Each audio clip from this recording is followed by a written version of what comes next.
1,00,000 కోట్ల మూసి సుందరీకరణకు డబ్బులు పెడుతున్నావంటే నీ కమిషన్ల కోసం, నీ రియల్ ఎస్టేట్ వ్యాపారం కోసం పెడుతున్నావు.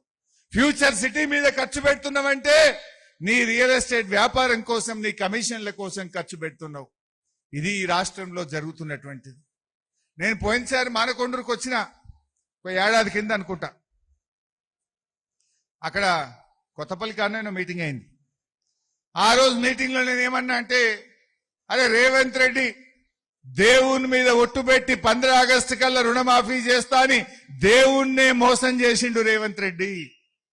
100 రోజుల్లో 4,000 పెన్షన్ ఇస్తానని మోసం చేసిండు, మహాలక్ష్మి ఇస్తానని మోసం చేసిండు అని అన్ని చెప్పుకుంటా నేను ఏమన్నా, ఇప్పటి నుంచి ఈయన పేరు యనుమల రేవంత్ రెడ్డి కాదు, ఎగవేతల రేవంత్ రెడ్డి అని పిలుస్తాము అని చెప్పిన.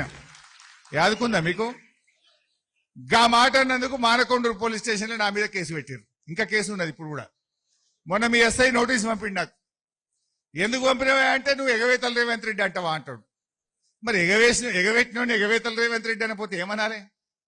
ఎగబెట్టింది బరాబరే, ఎగబెట్టినోని ఎగబెట్టిండు అన్న. దీంట్లో తప్పేముంది? నీ ఇష్టమున్న కేసు పెట్టుకో, బరాబర్ అంట అని చెప్పి నేను చెప్పవలసి వచ్చింది. ఇలా మోసగాడు నిజంగా చెప్పాలంటే